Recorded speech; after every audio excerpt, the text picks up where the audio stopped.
right, welcome back to the realm of history there, ballers. We are going to get into chapter 15 review time. As I told you at the beginning of the year, this class is going to be a challenge. So I want to commend you for rising to the occasion here. Once again, I'm giving you a challenge. We have a quick turnaround, less than 7 days. We have 2 quizzes. So I'm hoping to give you a lot of insight tonight. I'm getting you ready for, of course, tomorrow's quiz paper. It's going to be a short one. It's only 20 questions, as you know, but there will be an AP component.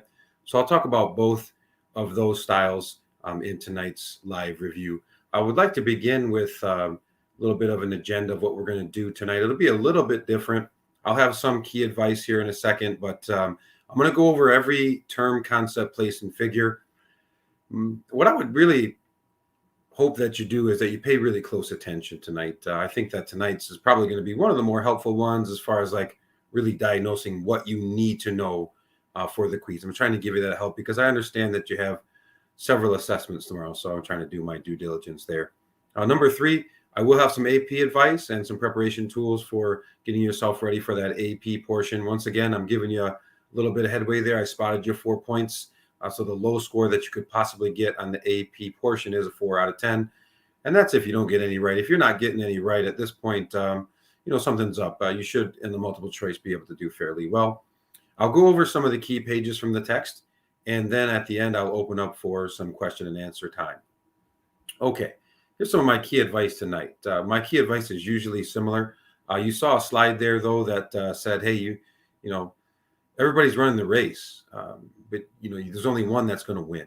And that doesn't mean that you have to get an A+ on this quiz, but you got to put forth your best effort. So you want to run the race as if you're going to win. So you want to use your talents to the fullest is the idea that I'm trying to portray there. Number 1, I want you to pay attention. So I'm not going to go over what I think you should already have. There's some basic answers that you should already have on your review sheet. What I'd like you to do is follow along with me and, of course, add what I say to your review sheet. If you already have what I say, then you're in really good shape. But if you don't have what I say down, then I would encourage you to add that to your review sheet or add it onto a separate sheet as you follow along tonight. Number 2, hey, pray. But remember to pray for the right things. That's important. I say that every week, and I think that's really important. Pray for your family. Pray for yourself.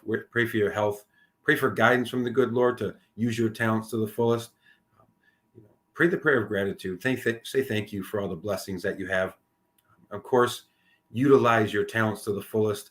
And in doing so, use your mental talent to be here now. Make sure that you are focused on the task at hand, starting right now, paying attention to the information that I'm about to share with you. And then tomorrow, I think it's really important because I've heard that you have maybe 3-4 assessments throughout your day, which is good. That's the role of a student. But hey, when you go to English test, be there now. When you come to history, be here now for me. Once you leave my class, be here now for math. Be there now or be here now for chemistry. Whatever assessment you have tomorrow, make sure that you're focused on the task at hand as you go. And I think you'll be a champion if you can do that. Finally, this is most important. Say thank you to your parents. Say thank you to your parents. They're the reason that you are where you are. And you got to thank them for all the blessings that they bestowed upon you. And make sure that you do that tonight. Make sure you do that in the morning when they're driving you to school or where have you, okay? All right, let's get into the key terms, figures, concepts, so on and so forth. We're going to start right into it with stateless societies, okay? So I'll try to use my banners at the bottom, and I'll talk about each banner, and then I've got some key questions that I would like you to be able to answer too. So stateless societies, you should have something already down. But here's what I would really like you to have in conjunction or in addition to that. These are societies that did not have centralized form of government, meaning they did not have an emperor, they did not have a king, they did not have a ruler, but instead they utilized what we call the lineage system. The lineage system I'm about to go over in just a second, but remember, they spread out power to these different families, and that's what's most important here about understanding the stateless societies. I'm not able to see the comments right now because I have a scroll of all the banners that I'm using. So I'll check into the comments as soon as I get through all of the terms, and then I'll play a little catch up. Okay, so I will see your comments. It's just not going to be right at this moment. Okay, we've got lineage up next. The lineage is the basic or chief or key means of social and political organization in the African stateless societies. So I already told you that lineage is sort of where you have these different families and they're all from a common ancestor. You should already have that down in your review sheet. Okay, you should know that part. What I'm telling you is a little bit more advanced. It's that, okay, the lineage systems kind of form the basis, the key means and social and political organization for these African societies that were stateless, by the way. Okay, big question today about the African trade items. Let me break it down for you once again. Make sure that everybody's on the same page. When you're looking at the African trade items, the things that you need to have listed there and the things that are going to show up on the quiz tomorrow: gold, salt, ivory, and eventually human slaves. Okay, these are the things that came out of Africa. There were other things. There was pepper. There were leopard skins. There were tortoise shells. These are the big ones, though. These are the money makers. Okay, and all of these, this is very important to write down. All of these fall under the category of raw materials. The questionable one would be human slaves. We don't really like to refer to humans as raw materials. Okay, so that would be the one that I would say, no, not really. But ivory, gold, okay, salt, those are raw materials. You need to make sure that you have an understanding of that. And that's going to be pertinent for any type of question regarding the African trade items tomorrow. Next is a language, Swahili. It was actually developed because of trade. You have a lot of Arabic influence on the eastern coast. It's right across the Red Sea, okay? And it's right across the Indian Ocean to Saudi Arabia. And then you also have Bantu-speaking peoples, which were migrating patterns from interior Africa to the coastline. So Swahili is actually a language that was developed for the purposes of trade, which was a blend or a mixture of Arabic and Bantu. Okay, and Bantu is spelled Bantu. That's really what you're going to need to know about Swahili for tomorrow. Okay, another big question maker today. What was the Portuguese role in this chapter, or how did they interact, of course, with Africa? Well, when we take a look at this, one of the big things is that their initial interest in getting involved in Africa was for trade. They wanted to get involved for the purposes of trade, and they significantly wanted to make wealth out of that trade. I mean, that's really why you trade. You're trying to make a gain. Okay, you're trying to make some type of capital gain. Eventually, though, what you should know is that they get involved in the slave trade. They're really the first European entity to really start getting involved in trading for human slaves. The Muslims had been doing this for a very long time. The Muslims transported more slaves in Africa than did the Europeans. However, the system of slavery was a little bit different. You had a lot more social mobility in the Muslim/African style of slavery than you did in the European style. Okay. Slavery became a hereditary practice in the European style. And so that was a big factor in limiting the expansion in the civilized world of Africa. Also, I think it's important to understand that in section 3, we find Portugal taking over some of the key city-states like Kilwa, Safala, Mombasa, and then creating strongholds there. And they used their ships with cannon to fire on those coastal cities, which was devastating.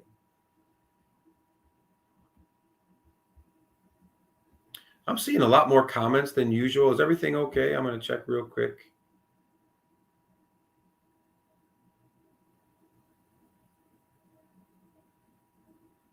Oh, we got some. Okay, we got some Leaf Gang stuff going on. All right. Sophie B, hashtag athletes for Christ, sign of strength. I like that. Okay, it looks like pretty normal stuff. I was just curious. There's a lot of questions and comments there. So I'm going to go back to the Almohads.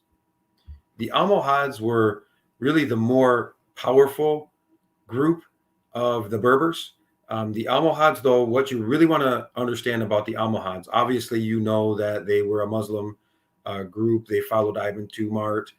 They conquered the Almoravids, took over that land in the Maghreb. But what's most important is that they were Muslim reformers.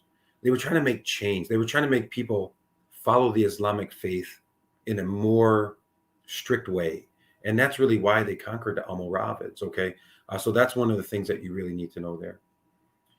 Almoravids, they were from Northern Africa, also from the Maghreb region. They were Brotherhood of Muslim Scholars as well. They thought that they were following the faith very strict and practicing Islamic law, but others saw it differently. And so the reason that you want to understand is that they were initially Islamic reformers, but they were overthrown by the Almohads because they thought that they were not practicing it in a strict enough fashion. So very similar. Know that both are Muslim reformers. Both of those groups started off as Berbers. Berbers are the initial inhabitants of Northern Africa, and they are the first to convert to Islam. Okay, I'm making my way down the list. Next is a key region or a key place called the Maghreb. The Maghreb is the region of North Africa that is situated along the Mediterranean coastline. That's what's really going to be pertinent for tomorrow. That'll help you on the questions about the Maghreb or any question related to the Maghreb. Please know that it's region of North Africa where Islam and Islamic law started to take root, and it was definitely located along the Mediterranean Sea.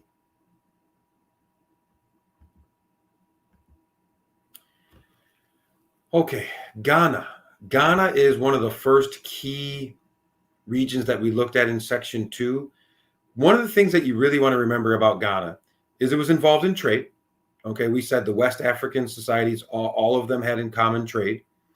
But what Ghana did was something a little bit interesting. They would charge you a tax if you tried to bring items through their territory.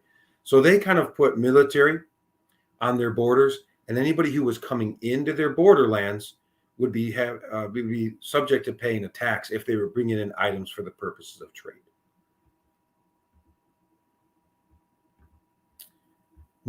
Mali, very similar to Ghana. They grew wealthy as a kingdom based on trade, but I think the amount of gold that Mali had accumulated was a little bit of a higher level. That's one thing you really want to remember about Mali is just the immense amount of wealth and gold that they were able to produce and harness. Okay, next is Songhai. Songhai, remember, was part of Mali. They broke away and then became independent. And when they become independent, they then take control of the trade routes. So one of my great students that's in my seminar class asked a really good question this week. She said, when I read this, it's like there's an empire or a kingdom, and then they go out of power, and then a new one's in power. The reason for that, one of the big reasons for that, is the shifting in the trade routes and who controls the trade routes. So what's going to happen is, okay, if you're like Ghana and you're charging people to come through your territory, eventually they're going to try to find a different route, right? And so then they start going through the land of Mali, or then they start going through the land of Songhai. And whoever is in control of those routes are the powerful players at that point in time. And so that's why you see like, okay, here's Ghana. Oh, then Ghana goes down. Then here's Mali. Oh, then Mali. And then here's Songhai. So that's why you're seeing that changeover so fast. It's due to the shifting demographics of the trade routes. And another answer to that question is, where's the gold coming from? Like, okay, Mali was getting their gold from someplace, right? If you harness all the gold from that spot, it's not a renewable resource. So then you have to go find a new spot where that gold is coming from. Whoever finds that new spot becomes the new key player. That's going to be a really important part of tomorrow's quiz. And that was a great question by that student, by the way.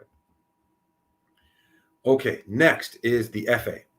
The FA is actually a hunter-gatherer society from the forest region of the Ituri. They're a great example of that short answer question that I told you from section 1's essential question, right? It was, hey, what are some of the major types of societies in Africa from 800 to 1500? Well, one of them is hunter-gatherer societies. The example that I chose to use was the FA. The FA were a hunter-gatherer tribe.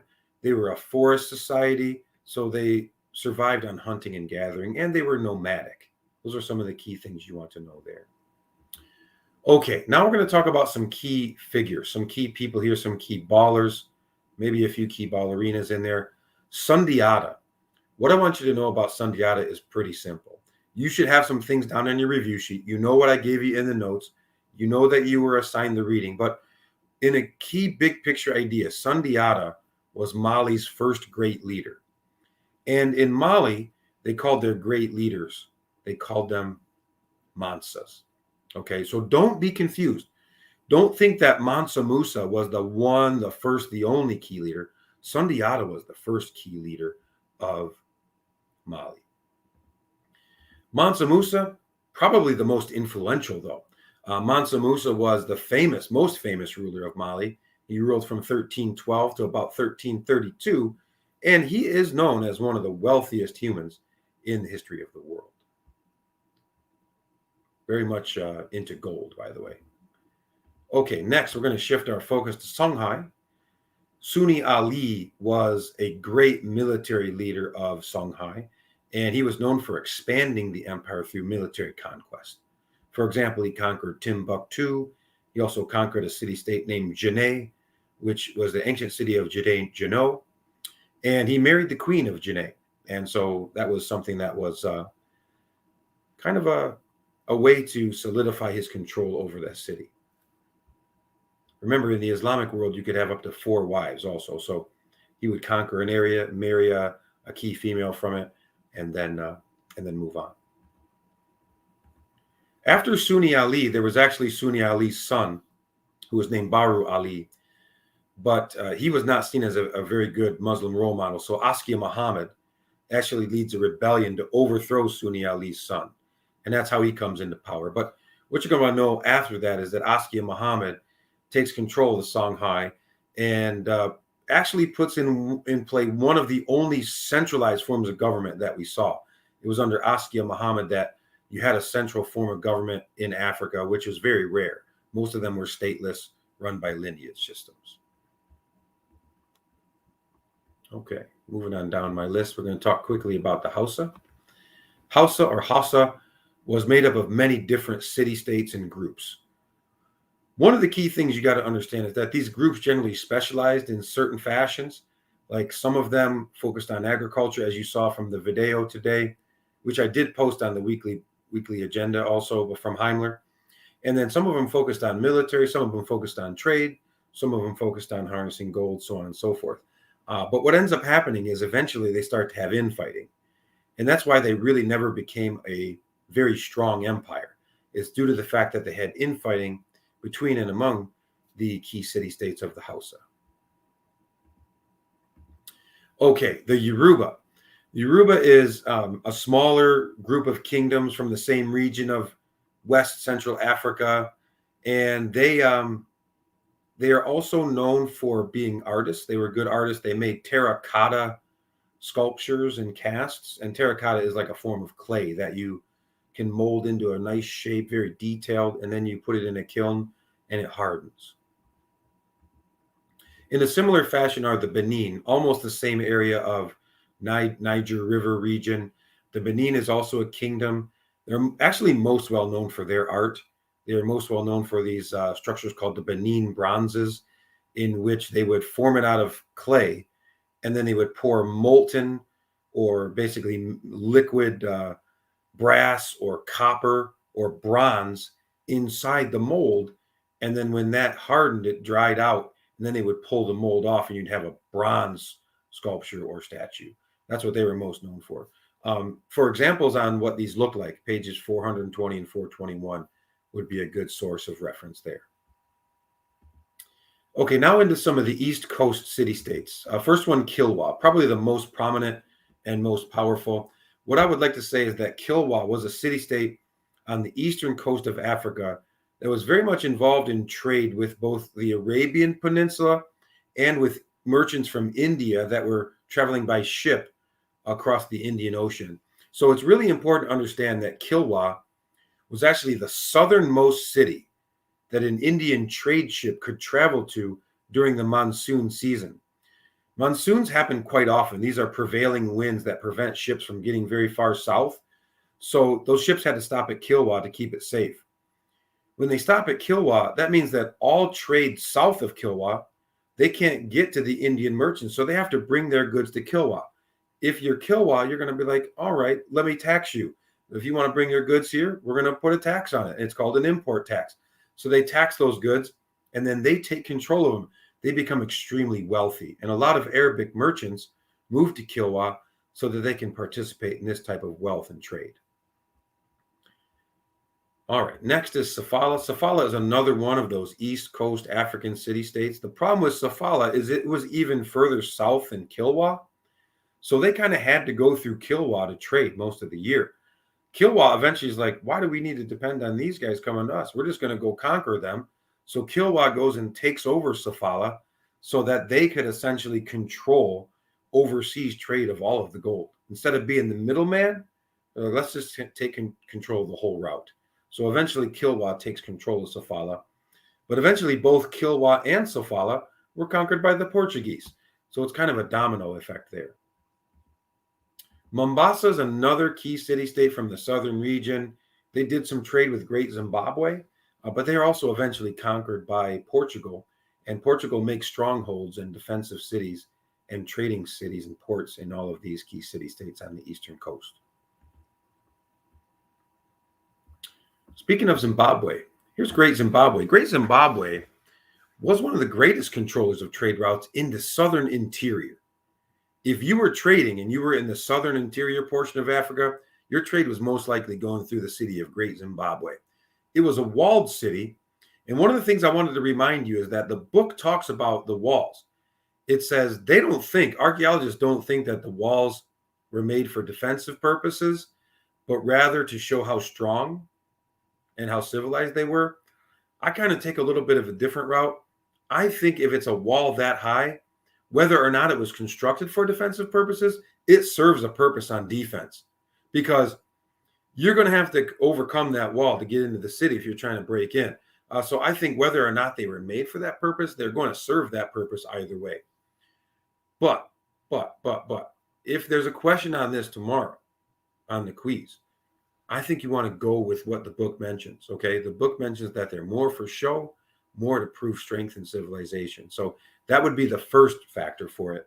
I would say a secondary factor would be defense mechanism, okay?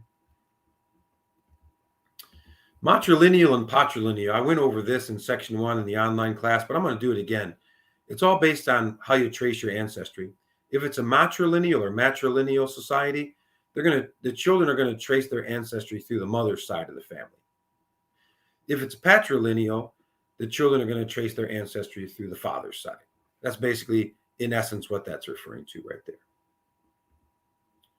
Okay, the age set system. The age set system is where you have a group of people born in the same region and during the same time. What's important about this is that it sort of charts how people are going to go through certain stages in life in the same times. And it's going to basically outline the duties of different age groups. Okay, like if you're a young man in the Hasa system, let's just say Hasa kingdom, you probably start off as a warrior. Okay, then if you prove to be a good warrior, you might become an elder in your older days. So once you're done being a warrior, you become an elder. Okay, so that's an example of how different groups of people go from child to warrior to elder, and that would be sort of the example of an age set system and how you progress through these different epochs or challenges of life. The gold salt trade is the gold salt trade. I mean, there's not a whole lot to it. It's as it sounds. It's basically, these are the two most important trade items that were coming out of West Central Africa. And they often were traded for each other. If it was a society like Mali or Ghana that had gold, they would trade from people from the Sahara Desert, which were traveling by camel, that had salt. So you've got the trade-off for gold and salt. But then these items, being abundant in Africa, were then traded to the Arabic merchants, which then traded them to the Indian merchants, right? So it's a form of trade. It's a form of cultural diffusion also through the gold salt trade. Okay, next, what I did for you is I came up with some important questions. And I'm going to put the first important question up, and I'm going to try something new tonight.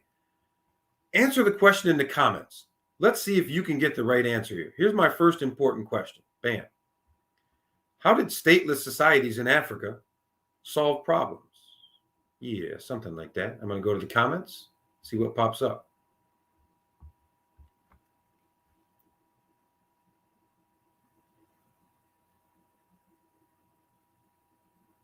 How did stateless societies in Africa solve problems?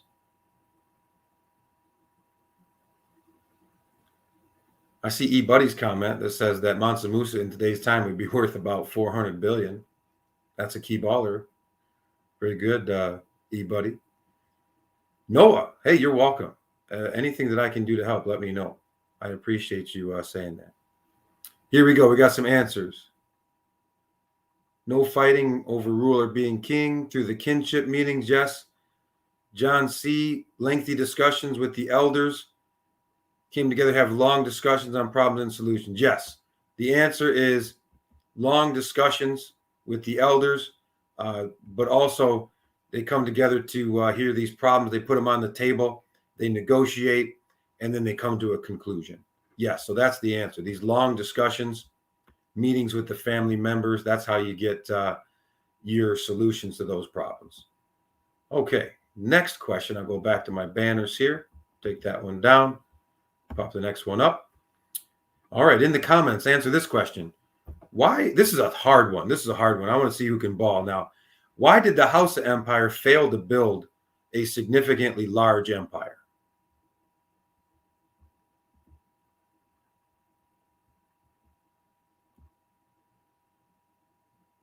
Grace?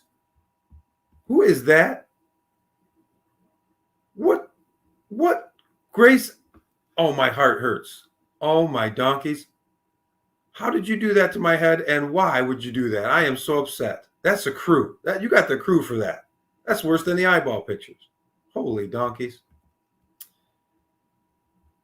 Kirk. Ooh, John C. John Kassab. Yes, infighting. Infighting in the House of States led to a lot of weakness. Yeah, Kirkulator's got it. Jay Simpson, Alex is onto it. They had a lot of infighting between the city-states, which caused them to weaken. That's indeed correct. Okay. Now I've got one more for you. Good job. Kind of like this. This is kind of fun, actually, for me. Keeps it a little bit interactive.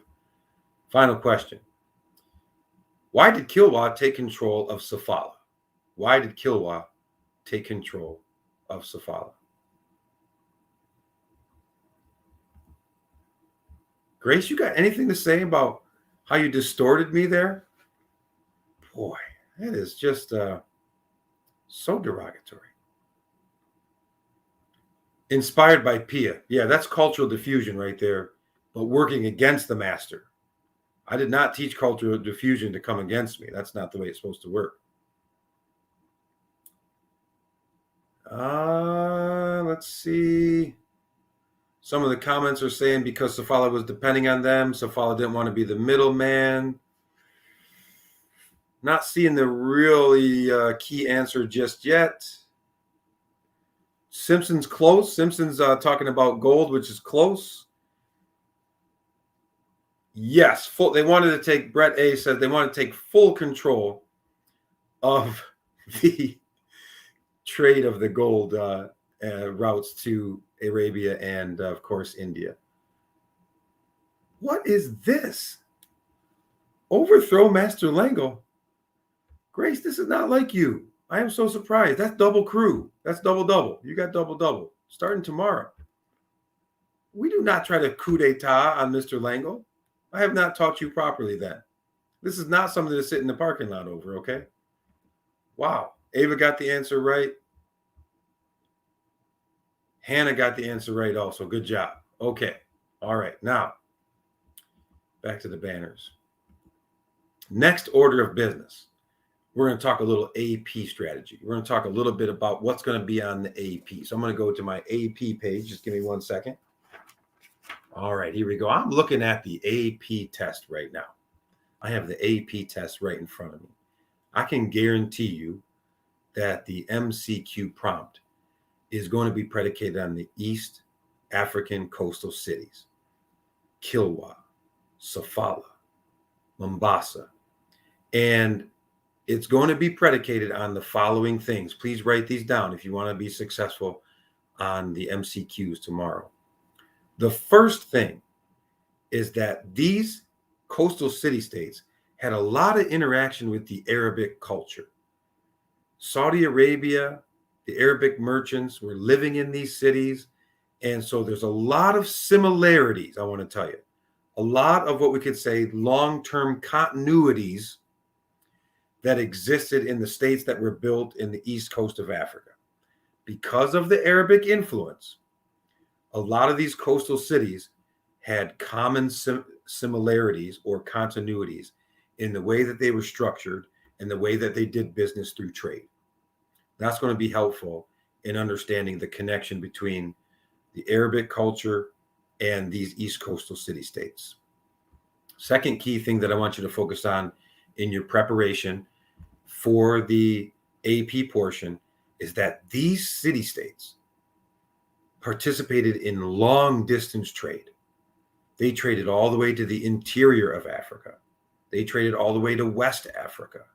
They traded to Asia. They traded to Saudi Arabia, which is part of Asia. They traded to India by way of the sea, which is part of Asia.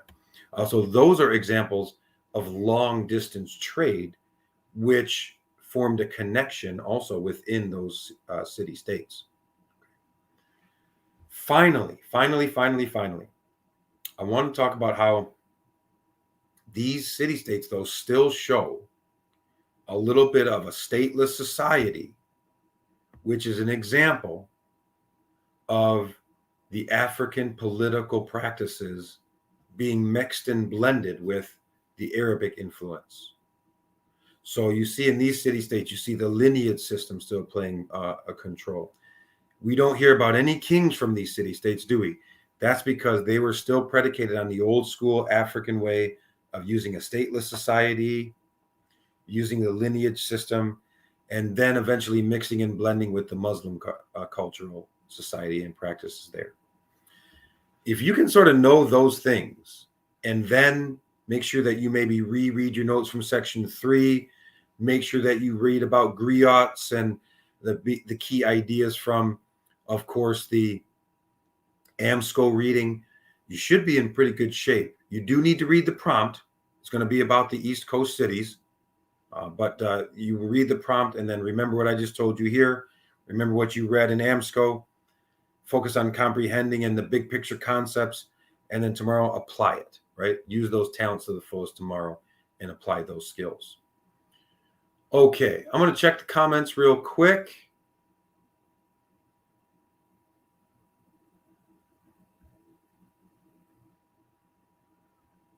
I'll come to these questions in just a minute.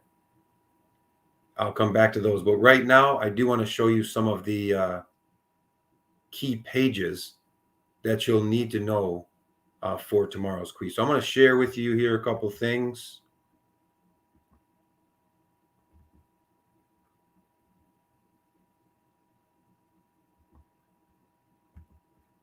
All right, here we go. All right, right now I'm pulling up page 411. One of the short answer questions is going to be about the key societies in Africa from 800 to 1500. The answer to that question is going to be hunter-gatherers, stateless societies, and Muslim states. What you're going to need to do, though, is take that a step further. You're not only going to have to list those out, but you'll also have to describe. So your description comes from these bullet points that come in these boxes right here. If you know this page, bam, you got the first short answer down pat. Okay. All right, scrolling down. Another key page that I think you should focus on right here. This kind of shows you the regions that were controlled by Ghana, right here in the yellow outline, Mali, outlined in red right here, and Songhai, which is outlined in the big blue circle right there. So that's an important part of where those key empires from West Africa that we learned about were controlling. Got Mansa Musa. There's a map about where Mansa Musa traveled on his Hajj. You can see that he's right here holding a big piece of gold, which represents kind of what Eli Buddy was mentioning.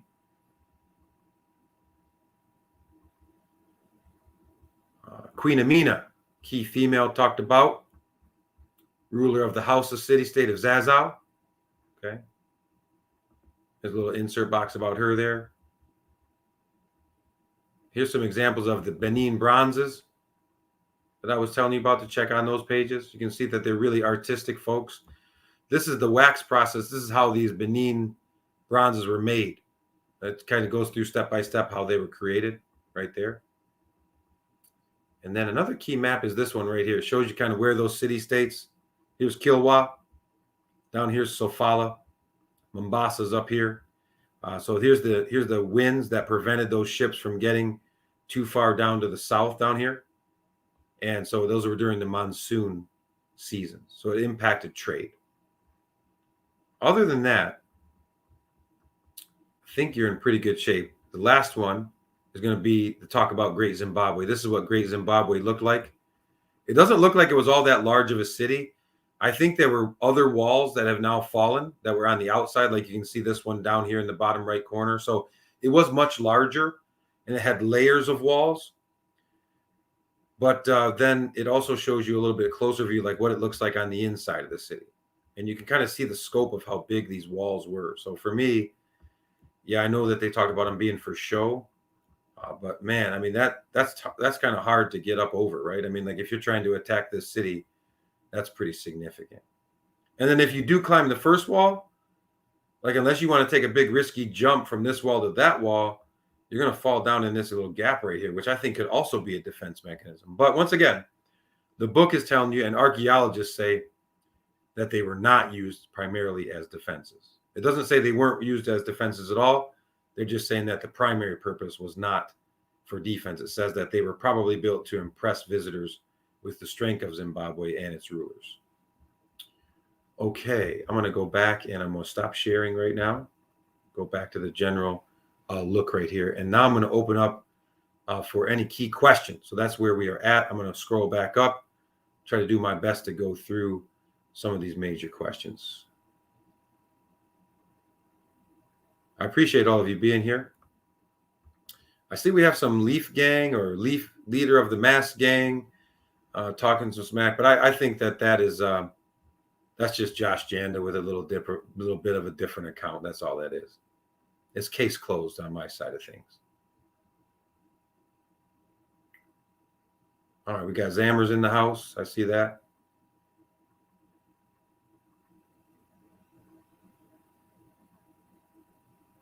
Yeah, see, the leader of the Mask Gang says that he has an issue with Josh and Ryan. So that's obviously either Josh or Ryan. You guys ain't fooling me. All right. I'm the master of this realm. You're not gonna get me. Okay. Let's get into some questions here. Looks like I lost some viewers. A lot of people probably didn't have any questions.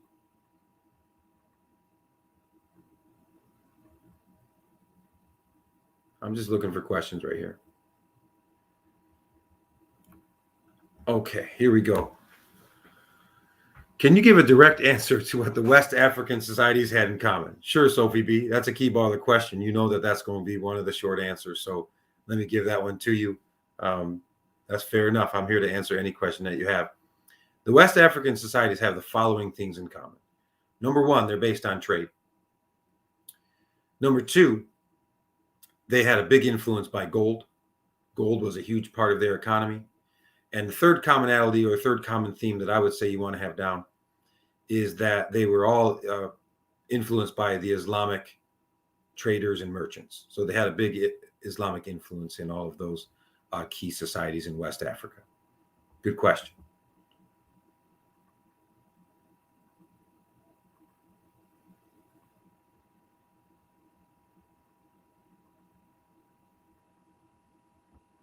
Brooklyn says, can I go over the FA? Of course. The FA are a hunter-gatherer society. They were forest dwellers, and they're an example. You could use them as an example of one of those key types of societies in Africa, the hunter-gatherer tribes. Pia Z. Zammers says, Pia, I don't know. I mean to take that down, but Pia's question was about the city-state of Mombasa. Mombasa was a key city-state on the eastern coast. It was a trading city that traded with both Africa and Indian trade merchants, but then eventually it was conquered and taken over by the Portuguese. Those would be some of the key elements you'll want to know for the quiz. Another question I see here from Isabel. Can you say the main difference between the Almohads and the Almoravids again? The Almohads were more successful. They actually take over the Almoravids. They're both Muslim reformers, but the key difference is that the Almohads were a little bit more strict and they had a little bit more powerful military. So they took over the Almoravids and then started to expand even further. So that would be kind of the big difference maker. It's the Almoravids were first, and the Almohads came second. The Almohads take over the Almoravids.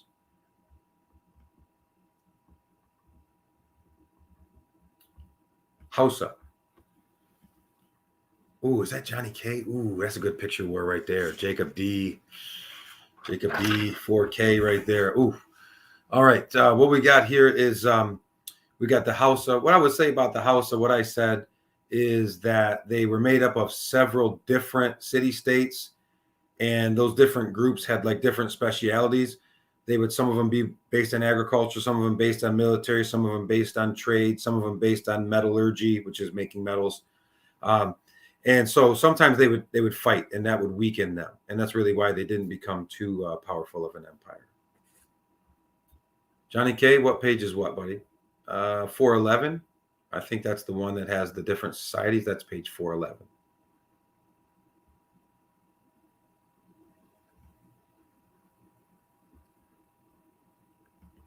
Sure. I would like to do it if I didn't look like the conehead from the Saturday Night Live skits from back in the 1980s, but I'll still do it. Can I repeat what we need to know about Askia Muhammad? Askia Muhammad overthrew the son of Sunni Ali. He created a strong centralized form of government, was a pretty powerful leader. Okay. And then he went out of power. Some of us got confused. I might have even got confused this week. We thought that maybe Askia Muhammad was in power when the Moroccans came to invade, but that didn't happen until 1591. Askia Muhammad was out of power. He was already gone by the time the Moroccans came to invade.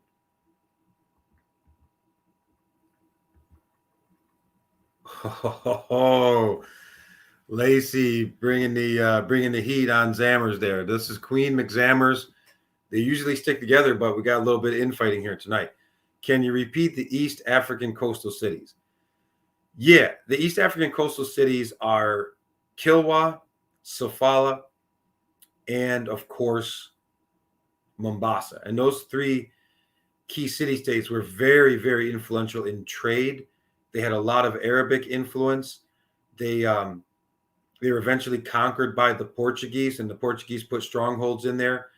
But they really were the key points of emphasis for trade from the interior to the coast, and then to Asia and to the waterways.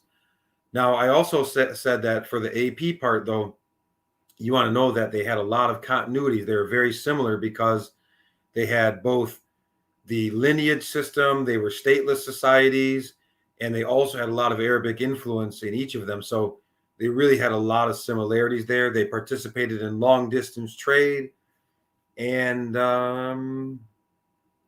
that's really what you need to know about those.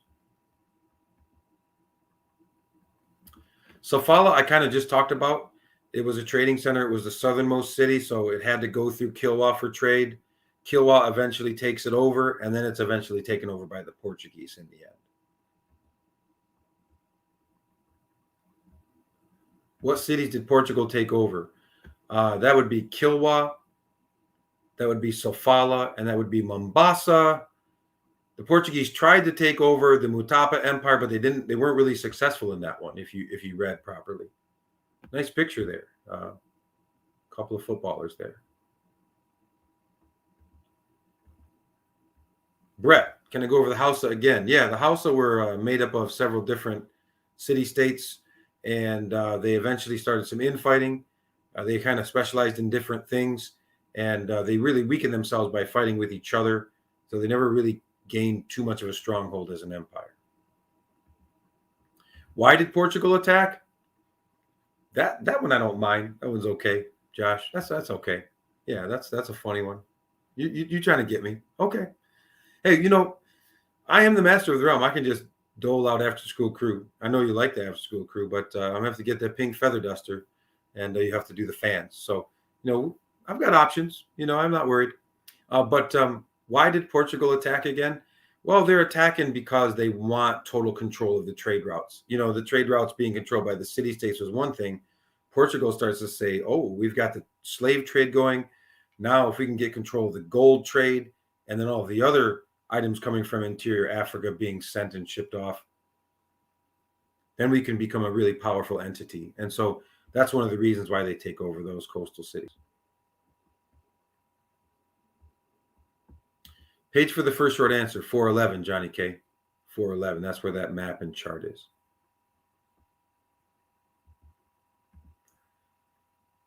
People from Kilwa involved in trade with Arabian Peninsula, Indian merchants, and the interior of Africa.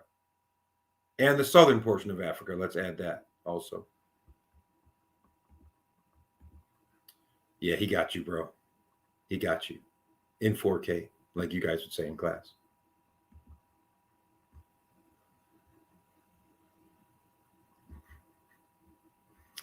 All right. Tammy's out. Case closed. Yep. Even if this is a young lady who's impersonating Janda, it's case closed.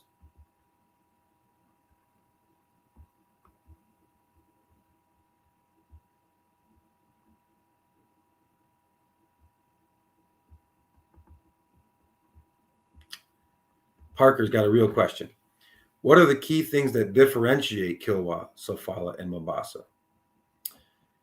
I think, Parker, I don't think you want to differentiate. I think that you want to think about them as being very common. I think they have a lot of continuity. If I have to give you an answer here, if I had to dig deep and give you an answer, I would say that Kilwa is the most powerful because if Kilwa takes over Safala, right? So that's a differentiation. Mombasa is a little bit more to the north, so that would be a differentiation. So you differentiate based on geographic locale. I think Kilwa's geographic location is the most important or most pertinent because it was that southernmost city where Indian merchants could travel during the monsoon seasons. Then the second differentiation is that Kilwa takes over Safala to become the total powerhouse in the gold trade. Mombasa is sort of the outlier. Mombasa is an independent trading city, but they were never as powerful as Kilwa due to the location. I would think more in terms of continuity than differentiation, though, for tomorrow's purposes, Master Parker.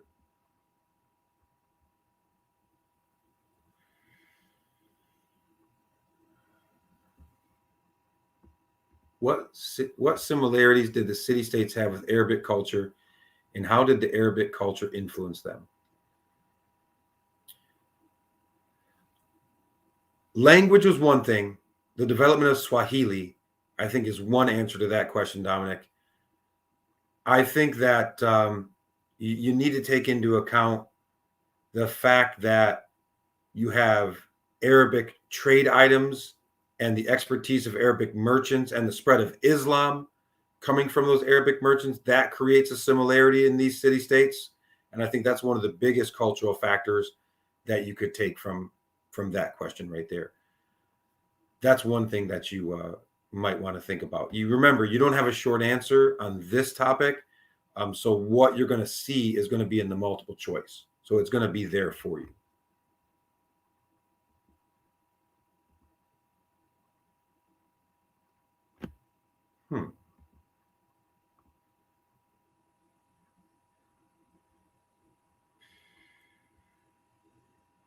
Yes, examiners with a little bit of internal fighting. They could be overthrown in a coup d'etat if they're not careful.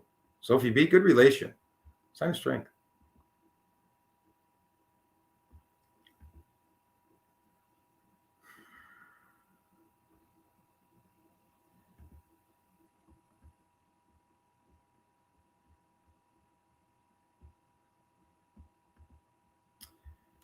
More key things we need to know about Portugal's role in interaction with Africa, other than what I said. I mean, the purpose for gaining wealth through trade, getting involved in the slave trade, taking over the eastern coastal city-states for the purpose of controlling the trade. Those are really the big picture things you need to know, Kirk. I didn't ignore your question, Roman.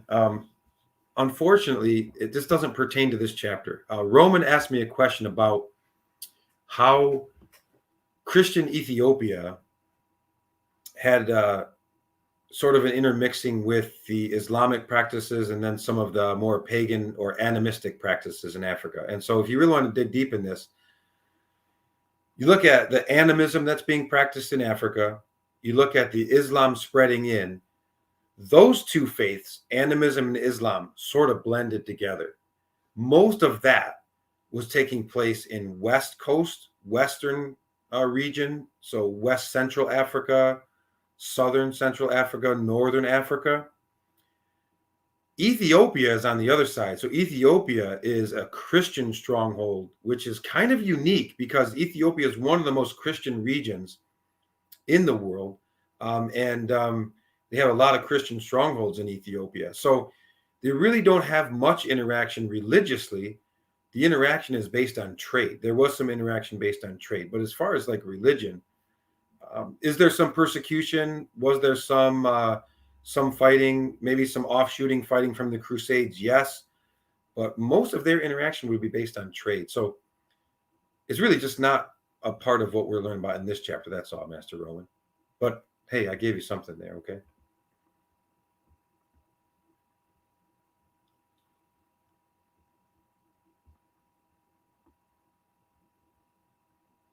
Askia Muhammad Maya, you're back. What is that? Who is that? I don't have a mustache. You gave me a mustache?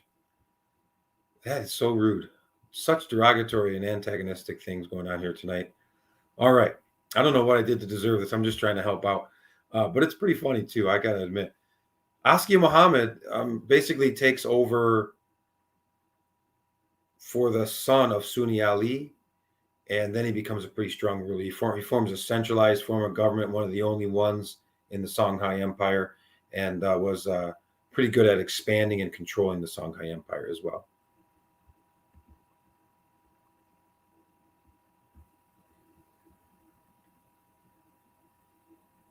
Oh, boy, there's some bad things going on here with these boys. All I said about Mombasa, Dominic, is that you just really want to know that it was a major trading city on the eastern coast of Africa that was eventually conquered by Portugal. You know, as far as for the purposes of this quiz, that's what you're going to need to know. FA, yes. Not my best picture. Yep, yearbook picture. The FA was basically a group. Boy, I'm just getting lambasted tonight. What is going on here? I don't know what I did to deserve this, but the FA is a hunter-gatherer tribal association that was nomadic from the forest region of the modern-day Congo. It's called the Ituri Forest.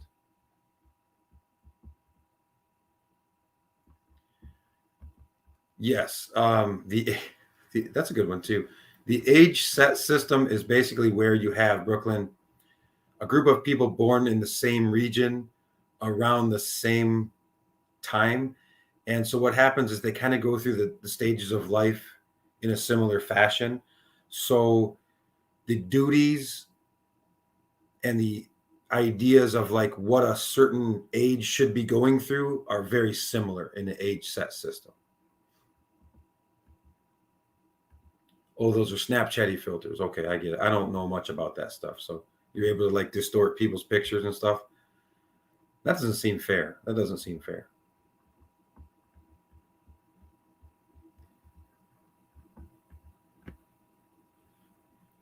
That's my captain right there. Captain Lacey. Queen McClafferty. We might have to, I don't know, if Zammers is not holding their weight, we're going to have to see about what we're going to have to do about that.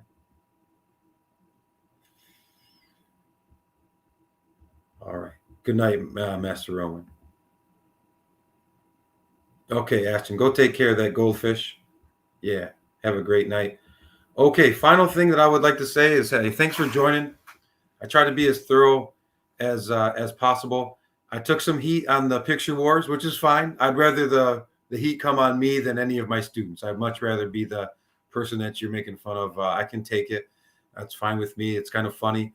But of course, I want to make sure that you understand that I care about you and I'm doing this for you. And I hope that you'll find some success tomorrow. Looks like I got a couple other questions coming in here.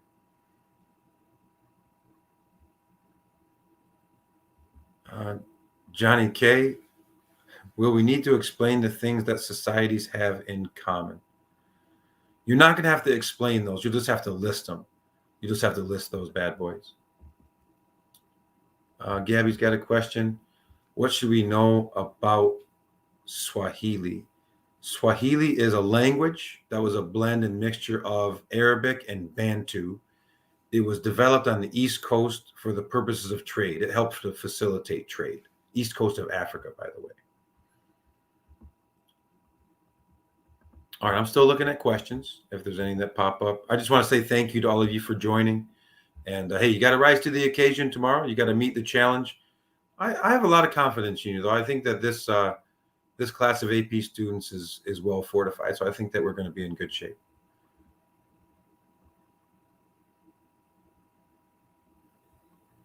I appreciate all of you. Thank you. Queen Tammy's leaving. All right, Queen Tammy, have a good night. Pia, you just had to throw that up there. You just wanted to get your picture up there. I don't know who that is, but I hope it's not. That's a nice little picture. That's a cute picture right there. One last question. What do we need to know about Songhai again? Well, when we're taking a look at Songhai, you want to know that it came into play first as an entity being controlled by Mali. Then they separate from Mali, they become independent, and then they take control of the trade routes. That's really one of the big picture factors that you want to know about the Songhai. Who is that in that picture? Whoever that is very cute. It looks like a young gymnastics picture or something like that. Love it, Ava. Sign of strength, run track. Just change that picture. I don't like that one.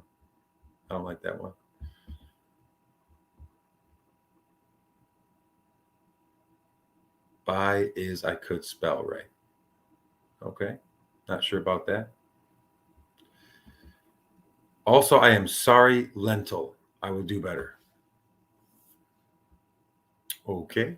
Yeah, something like that there, baller. All right. Looks like we are.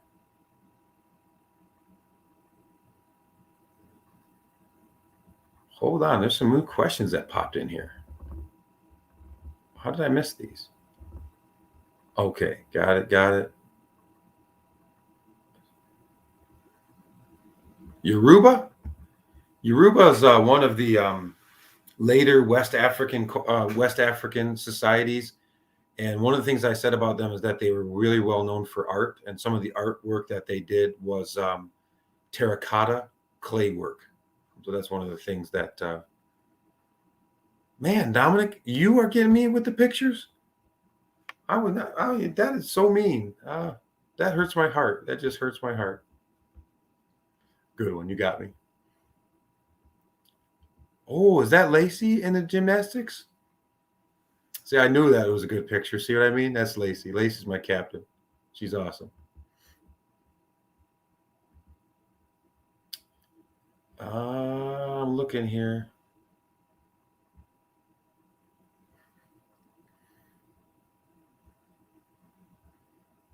For the question, yes, Alexia, yes, those will be on the quiz. Yeah, I did that for a reason. Yes, those will be on there.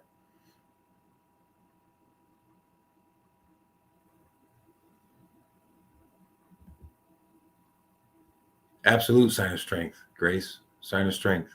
I agree. Yes.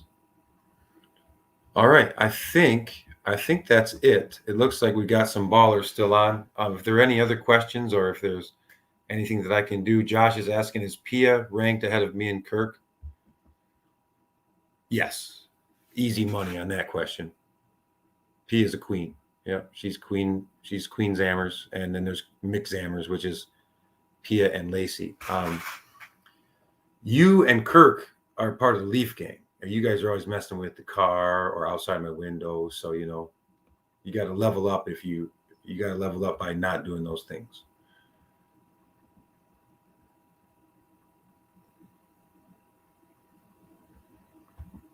Indeed. The crowns that are in the realm, McZammers. Okay, any other questions? I'm here to answer them. Otherwise, hey, I want to wish you a great night. And hey, I appreciate you being on. I'll stay on for a few more minutes in silence to see if there's any other questions. Hopefully, no more bad pictures of me. But you know, I'm good with it too. Thanks, Lacey. You have a great night as well. Thanks, Kirk. Appreciate that.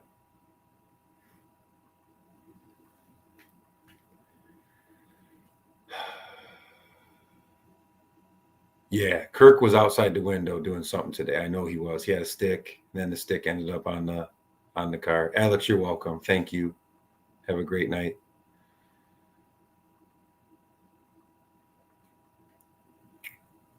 I'm gonna give it about one more minute.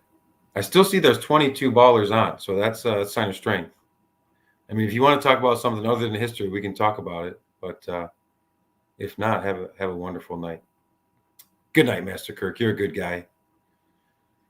Gannon's on here. Robespierre. Why do you say Robespierre, Gannon? Why Robespierre? I mean, he killed 40,000 by way of the guillotine. Why is he your main man? Good night, Josh. Have a good night, buddy. Thank you. I'm waiting, Master Gannon. If you can give me a thesis on why Robespierre is a good guy, I'm here to listen.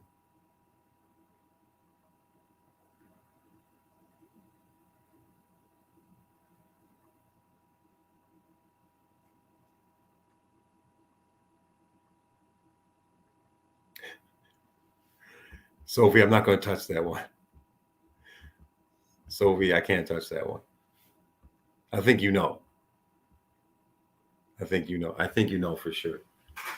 But I can't touch that one.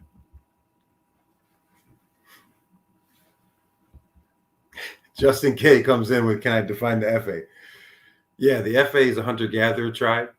And they basically are from the forest region called the Ituri, which is in the modern-day Congo region. I'm getting tired. Congo region. Take it easy, leader of the mass gang. Right after Josh Jandis said good night, leader of the mass gang signed off. So I think there's some kind of sign there.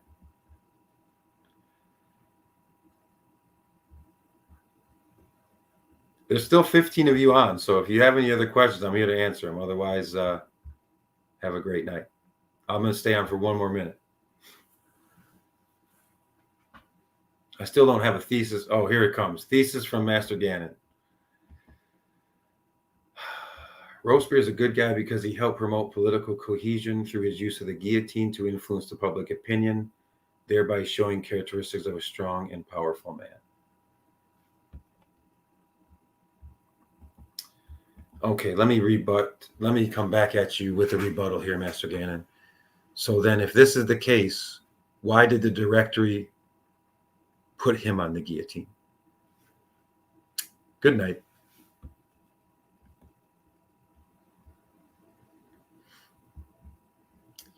Robespierre is somebody in the French Revolution, Sophie. We'll learn about Robespierre later in the year. Gannon's one of my former students, so he just got totally worked over on that thesis, though. That's not credible. Who's once Orbit?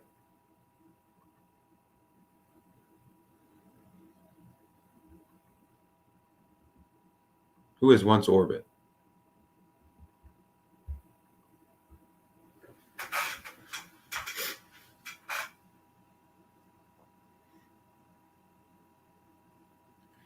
Gannon, you lost, man. I mean, Robespierre was put on the guillotine by his own directory, so obviously he wasn't all that influential, and they were quite worried about what he was going to do.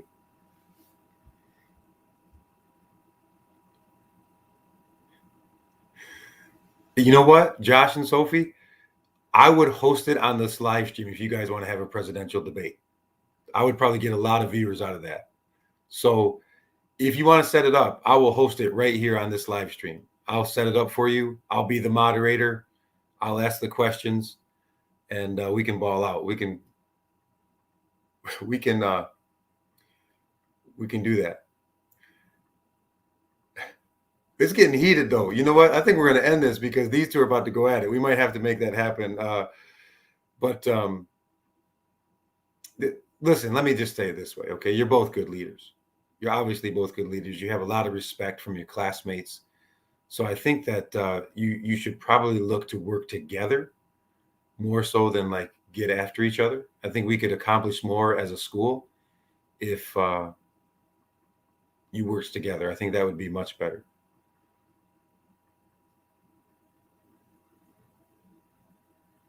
Whoa, Josh, I didn't pick who I said I'm not going to touch that question. I said I'm not going to touch that question. So I'm not a part of that deal. Come on, Gannon. I think I clearly proved you wrong. You haven't come back on the fact that Robespierre was killed by his own people by way of his very own guillotine. All right, looks like we are going to end. It's been the longest one of the year. We got a very important one. But if Sophie and Josh want to have a presidential debate, that would be, I think with those two, it could probably be kept in an educational format. We could set it up. I don't know like what the issues that we would talk about would be, but if you want to set that up, come to me with some pointers, and we could do it. I mean, that would be really interesting to see if we could do something like that. But you're both fine students, so don't think that there's any favoritism or anything like that going on. But once again, have a great night. I'm going to do some work. I've got to grade some DBQs and get ready for tomorrow. But hey, I really appreciate all of you, and have a wonderful night.